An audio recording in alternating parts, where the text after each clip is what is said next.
On this episode of the Show the Art podcast, I bring to you Augusto Tanquinho Mendes. He is a multiple-time world champion in gi and no-gi, an ADCC veteran, and now he's tackling the MMA world. He shares with us his experiences competing at the highest level in Brazilian Jiu-Jitsu, and now his experiences training in MMA. He was a great guest. I got a lot of information out of him. A lot of information about drilling and what it takes to compete at the highest level, and I hope you guys enjoy it. Augusto Tanquinho Mendes, how are you, my friend? I'm super good, man. Thank you for inviting me. I'm super happy to be here with you guys. Thank you, brother. So, Polaris, I thought you had an excellent match, my friend. What are your thoughts on your Polaris match against Eddie Cummings? I think it was a tough match, as like I expected. Ed is a super tough guy, and I knew at 15 minutes would be hard to get the submission, but I tried, We fought on ADCC before, and we fought 15 minutes, and it was a pretty even match as well, and I know his quality, so I was trying to put pressure on, of course, defend his attacks as well, too. Yeah. And he attacked a lot. He had the foot log, heel hooks, all that stuff. Sure. But it was fun, It was fun to meet him again, to do that fight one more time. And maybe we need to do the third one, Would you be interested in a third fight with Eddie Cummings? Yeah, definitely, definitely. He's a great guy. Yeah. He's fighting a lot too, competing a lot. I fought him twice, and he's good. He's good. Yeah, he is. I would like to see him fight all the elite grapplers as well. You know what I mean? Yeah. Besides yourself. Yes, to see how he does with the other ones. But yeah, I definitely can fight him again, and I would ask for a little more time this time. I mean, maybe 15 minutes. Okay. 15 minutes for now. Maybe 20 minutes or 30 minutes would be good. I think it would be better for me. That his first minutes is intense, Sure. After that, he slows down a little bit. I was really impressed with the way you were able to keep your composure and assess his leg lock game and escape with just enough time. Mm-hmm. But what I liked what you said after the fight about you're a true jiu-jitsu practitioner where you go from just trying to pass, and you don't like to dive for submissions, go for crazy chances. You like to pass and submit. That's your game. Yeah, it's not just to pass, but I look for to progress on the fight. If he pull guards, I'm trying to pass his guards no matter what. Yeah. And after pass, I'm keep progressing. I have submissions for the side control, or I'm looking for the mount, or I'm looking to take his back. That's the only thing that you can progress from there. Yeah. And that's what I'm trying to do, you know what I mean? If I pull guard first and he was playing on top, I would sweep him first or maybe try to submit him there. Depends on what's open, and then I try to do the same stuff, you know what I mean? Pass and keep progressing, get a dominant position. Yeah. And then get the finish there, I don't like to be there playing that game, trying to jump for submissions here and try a crazy foot lock there. Yeah, and you put yourself in a bad spot. It's not against people who do that. You know what I mean? Just because you need to be smart. You know what I mean? Sure. On that level, I guess one guy like Eddie Cummings, if you do one bad attempt to his foot, you'll be late to defend your foot. The way that I was calm there, defend his position was because I was on the right time to defend. If I was late in some point, he would catch me there. Sure, absolutely. So you need to be smart and knows when you'll be able to defend or not. When you need to attack, you need to attack. When you need to defend, you need to defend. Absolutely, man, and I respect that as someone who I've been training jiu-jitsu for the past 8 years. I'm a brown belt now, and I look up to your game. I'm still very much into that kind of jiu-jitsu, that style of passing, like you said, progressing, get to the mount, get to the back, instead of really diving. I used to dive when I was in my younger belts, but now I really try to control the match, and someone like you inspires my game. Thanks, man. Thank you. Appreciate it. Let's make a good, you know what I mean, in the games.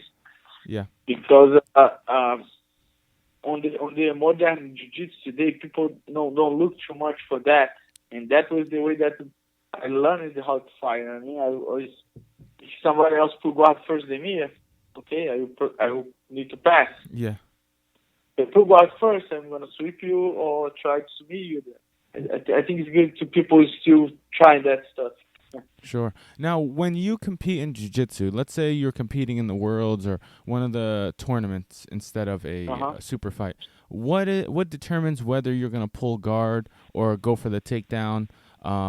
What determines that in each fight? Is it the opponent or your mood? What makes you decide? Depends on my opponent, for sure. Okay. Because I train pretty much everything, you know. Of course. I train takedowns, I train pulling guard, I train passing guard. So I feel that I'm comfortable in any situation, you know. So depends who I'm gonna fight. I'm gonna make my strategy to figure out how the fight is going, you know. Yeah. If you like, I fought Cobrinha. Cobrinha is super good in both positions too, you know. Sure. But I think I have more chance on a pull guard to him. Yes. So I pulled the guard, and then I swept him, and then I was on top, managed the fight, start to pass him. But his guard is unbelievable. It's super hard to pass. But you got the points first. But I got the point first. But if he pull guard first, I need to pass his guard, and so it's hard. So you need to. So I guess Rafa Mendes, I changed his strategy. You know, I tried to take him down first, not pull guard. Because he not accept to be on my guard. He would do double pull. Yeah. And then he try to be in bowler. So I thought I'm trying to take him down and play the top games. Absolutely. So depends who I'm fighting, and that's how I'm putting myself there. You know. So you're saying play your game and really understand who your opponents are. The funny thing is, you have beaten some of my favorite jiu-jitsu practitioners. You've beaten the Mendes brothers. You've beaten Cobrinha. You've beaten Leandro Lo. That makes you one of my favorite grapplers because you've beaten some of my favorite grapplers. And you're probably the only guy who's beaten like those four guys. Am I correct? Maybe, I don't know. Yeah, probably. That's amazing, man. Sure. I'm not sure, but maybe I won the only one. I'm not sure, but... Who beat Rafa Mendes, Guy Mendes, Cobrinha, and Leandro Lo? Tell me that person now. Yeah, I think just me. But maybe because people don't have the chance to fight it today, you know? Okay. Like Leandro Lo, I fought like as a featherweight, and I fought on the lightweight. Yeah. So we don't see too much like featherweight going up to lightweight and do well on the lightweight too, you know? Sure, that's very fair. And we don't see like the Mendes or Cobrinha fighting on the lightweight as well. So that makes me just the only one to be able to fight them and beat them. Yeah. Who was maybe for you either your toughest opponent or like your favorite win, the most gratifying win in jiu-jitsu competition for you? Was there a particular person or a particular competition that you're like, man, that I really, really wanted that win, and it meant a lot to defeat this one opponent? I think first my toughest opponent. I fought a lot of tough guys. You know, it's super hard to choose one. Yeah. But I think Lucas Lepre is super good and complete. It's hard to fight him. Yeah. Leandro Lo, Bruno Frazato, he's super tough. Yeah. Cobrinha, Rafa Mendes. It's hard to pick one. Yeah, you know? You're saying all these of the best guys. It's hard to pick one. Absolutely. Yeah, but you know, sometimes when I fight, like let's say Cobrinha, after the fight, winning or losing, I leave the match thinking, man, I fight these guys, the toughest guys ever. Yeah. And then I face Leandro Lo, and then I leave the match thinking the same thing, man. So every fight, I leave the match thinking he's the best in the world, you know, just because the fight probably was hard. Sure. So it's hard to pick one. But like about the tournaments, I don't know.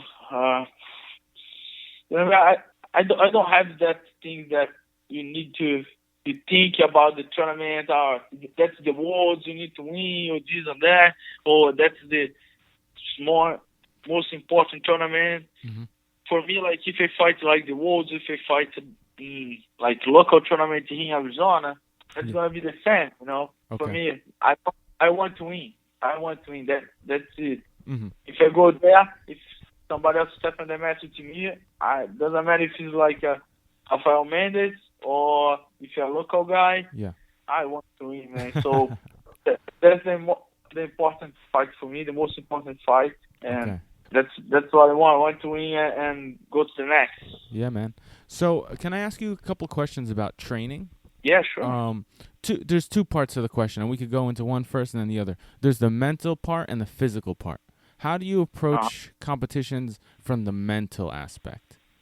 And what can you recommend to some people? I think the mental part is one thing that will be developing with time, you know, because you need to get confidence in your training, confidence in the competition, and most of the time it's hard to that. You go to the tournament, you think you are super well trained, and something happens, you lose, and then you get dismotivated, and so that all that stuff goes inside your mind, you know. So you need to keep strong, keep thinking, you know, that's what I do. It doesn't matter if I win or lose. Like right now in Pilates, I went there to win, but that ended up as a draw. Yeah. So in my mind, of course, I want to win, but I keep pushing myself in the training to the next tournament. Okay. So I think that thing for me, because I fought a lot before, I fought since I was 14 years old. I fought all the belts. I pretty much was fighting every tournament in Brazil, every weekend. You know what I mean? Yeah. That's a lot of practice. Yeah, so I was winning a lot. I was losing a lot. I don't care, you know. That's making me the athlete that I am right now. So, because the mental part is important. So it's important to have like actual competition practice, not just competing once every 2 months. Like actually competing is practice to compete at the best level, right? Yeah, I believe so, you know. Like that works for me. That built my confidence in the tournament. I always see what it could work for me or not. Yeah. I was making my game, you know what I mean, see what I feel more comfortable fighting, because like right now I can fight on top, on bottom, I put guard, I play on top, doesn't matter. But before in the past, I was choosing just one, you know what I mean? I was playing a lot pulling guard. Until brown belt, I was pulling pretty much all the fighters. That's crazy. Then on the black belt, people started to pull me first, and then I was trying to play on top. And that's when I started to develop my top game a little bit more. Yeah. And play that concept that if he pulling first, I'm gonna press your guard. I'm not pull for you. Mm-hmm. Very interesting. I think that works for me. You know, but you need to fight a lot. A lot of people, if they lose, they get dismotivated. And for me, just one step back to do 2 steps forward later. Now, how would you approach, the physical training? Let's say for a jiu-jitsu tournament. I'm a guy, I compete every so often just to test myself, just for fun. I focus on really coaching, but let's say, like, what should people be doing for drilling for anybody if you want to get good at competition? How should I be drilling? Should I be drilling one technique for 2 weeks? Should I be drilling, 100 reps in a row? Should I be drilling for 5 minutes at a time? What are some examples of drilling that you might do before a competition? Yeah, like each one has your style, I prefer to drill by time. Okay. I put the time there, like a minute and a half, 30 seconds. Doesn't matter. But that's how the way that I drill. Okay. But I believe a lot right now because the tournament's getting more professional. So I believe that you need to train a lot. A lot of rounds sparring. You need to spar a lot live. Okay. You need to have a lot of strength conditional training Mm-hmm. as well, because everybody's a professional. Yeah. Not everybody How training as a professional. How many times a So week do you strength and condition train? 2 times, 3 times? every day. Every day. Woo. Every day, yeah. So I have a break Wednesday. Wednesday, so I train Monday, Tuesday, Thursday, Friday, and Saturday. So, Okay. and Wednesday, Sunday is off. But not every day is like really hard, right? Some days are a little lighter. Yeah. Like I have my strength conditional coach. I just go to the academy and wait to see if he's mad or not. See what he's gonna push for me. But yeah, some days it's harder. Pretty much like 3 times a week, super harder. Other 2 times more cardio or something cardio with circuit, something like that. Depends, but still being intense, and plus we have all the other trainings to do. You know what I mean? We have the Jiu-Jitsu competition training. I do MMA, so I do the MMA professional training. Yeah. And I do like a hit meets with the other coach for water and things like that. There's a lot of training in the end of the day, but that's making me a better athlete to face anyone. Absolutely, and that's your life. You have to spend most of your time doing that, right? Yeah. So, do you have any jiu-jitsu? I know you're focused on MMA now, but do you have any other jiu-jitsu super fights or tournaments you'd like to compete in soon, or you're gonna go back to MMA mode? No, I'm like I said, I'm still training both every day. You know what I mean? Of course. Like, I'm still going to the academy, doing my MMA training, helping my training partners who have fights right now, and they're still going to the competition training Jiu-Jitsu every day to train that because I love Jiu-Jitsu. Yeah. So I love to go there. I love to keep improving, and don't let my Jiu-Jitsu to lose the Jiu-Jitsu part. Okay. But I don't have fights right now, so I'm still looking for fights. I'm still talking to the UFC there to see when they are going to put me to fight. Mm-hmm. But I like to compete, so I want, if I don't get any fight soon, I will test myself again in any jiu-jitsu tournament. Okay. Probably I go to Abu Dhabi to fight the World Pro. Probably. Oh, you will if you don't get a fight. Yeah. I'm still talking to them. If they don't confirm a fight for me, I take the plane, go there, and fight there, and see what's happening. Okay, let's talk about MMA. I honestly, even though the outcome wasn't what you wanted, I was really impressed with your UFC debut. I was really impressed with your striking. Your striking, you looked a lot more comfortable. You look very comfortable for a guy who's been training jiu-jitsu all his life and just started picking up striking. That's obviously been something you've been spending a lot of time on, right? Oh yeah, I put a lot of time on my striking training. Like I said, it's harder to put your striking game at the same level of my jiu-jitsu game. I know never is going to be the same thing. Yeah, but I'm trying to push the pace and learning more. Try to be more comfortable there. On my spines, I don't try to be like just shooting, and try to take people down. I try to be there, hit the guys, and that's So I'm improving. I feel that I'm improving, but I've been training MMA for 2 years. Yeah, you have a lot of room to grow. Yeah, I completed 2 years like 2 days ago, I think. So. Oh wow. So that's when I started to train my striking part. Yeah. So I need to grow a lot, and every day I feel more comfortable, and I hope in the future I'll be like one of these guys, like Jose Aldo or Rafael dos Anjos, who started the Jiu-Jitsu, but they stay on the striking part like really well. Okay, so that's your goal, to really get good at striking and use Jiu-Jitsu when just to make people scared. No, not to make people scared. I want to meet the guys, but on that level, on the UFC level, it's hard to go there and just try to play jiu-jitsu. I mean, they have like better wrestling than me. They are better striking than me. They try to avoid my ground game. Yeah. They disengage. So I need to have a plan B. I need to be able to win fights, not just with jiu-jitsu. And the strike is one of the parts, you know what I mean? Of course. I try to be smart there, the way that I was in Jiu-Jitsu, Mm-hmm. play my strategy, try to take him when they see the opportunity, try to grab him and take him down. Sure.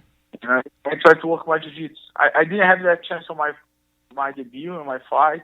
Mm-hmm. And let's see, in the next one, I try to, with a full camp, I can be a little bit more comfortable there too, and try to bring the victory. Of course. So who inspires your MMA game? Like, who do you see yourself wanting to be like, a few years from now, 5 years from now, 3 years from now?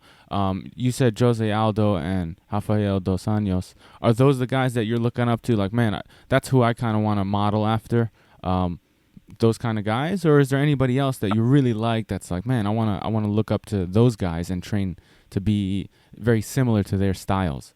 I said like Rafael Dos Anjos and Jose Aldo just because they came from Jiu-Jitsu, not because they came from Jiu-Jitsu and they are Jiu-Jitsu guys who now strike with anyone. Okay. So that's one thing that I definitely looking for because my case, I'm a Jiu-Jitsu guy and now I want to strike.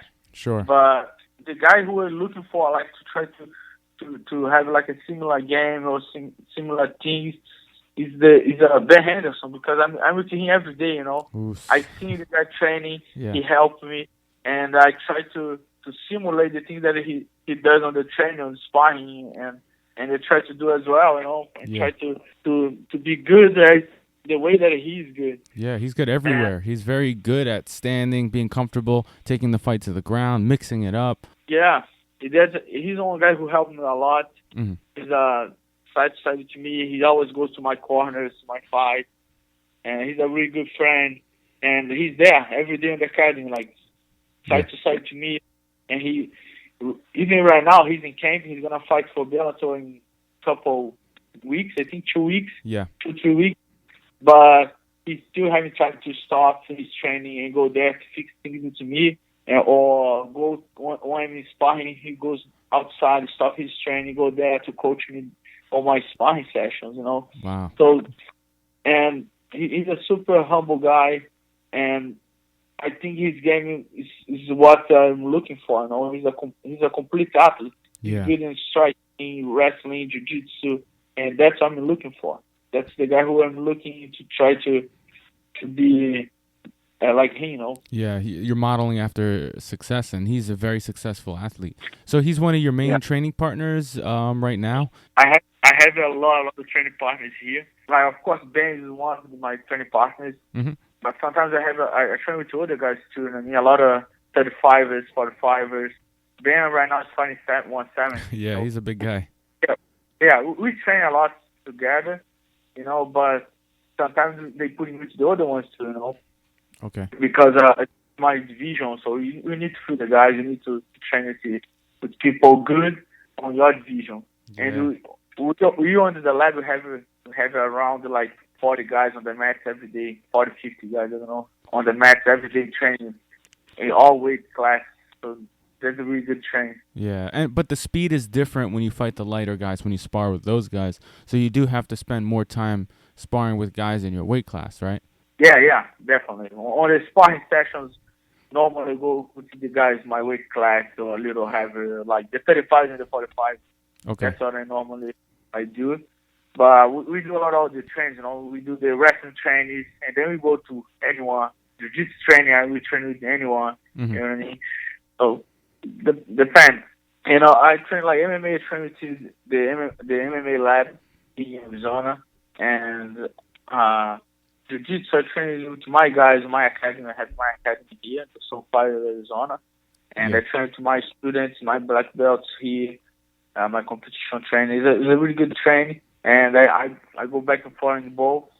Depends on the time is each training, And I was in Arizona. I was living in Arizona before. Yeah. Training just jiu-jitsu. And then, like, one day I went to the MMA lab to try to help one of my students who was fighting MMA. So he asked me to go there. Okay.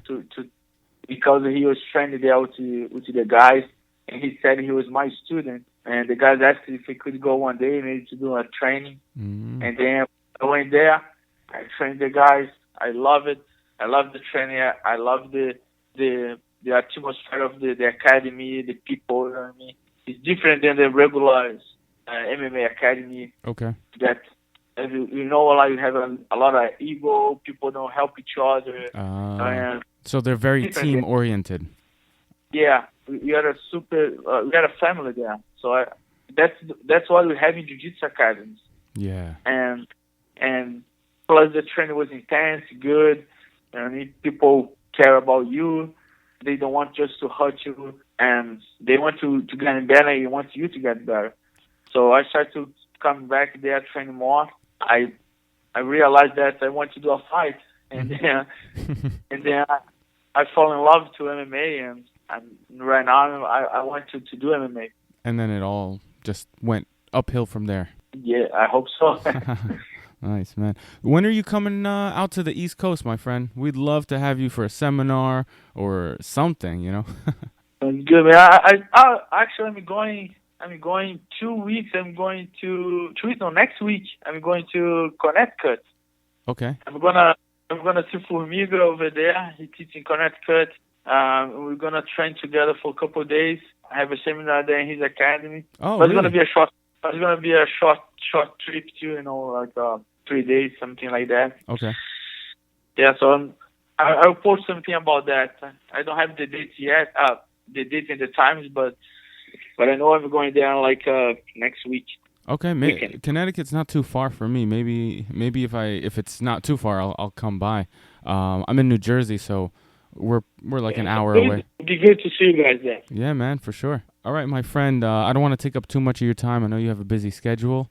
We really appreciate you coming on. And how can people reach you on social media? Maybe give out all your websites and all your handles, all that. Just people can follow me, my career, my training, everything on my Twitter or in my Instagram as Tanquinho JJ. And yeah, you guys can follow me there. Post, comments, give me your thoughts there about everything. Excellent, man. Thank you so much for being on our podcast. It's an honor to talk to you. You're one of the best in the game, and you still are, and I can't wait to see more of your fights in the UFC and beyond. I think you have a big career ahead of you, a bright career ahead of you, and really good luck, man. I hope to talk to you soon. Thank you. It was my pleasure, man. My pleasure to be here with you guys. Thank you. Share a few of my thoughts. Oos. Man, thank you. Have a good day.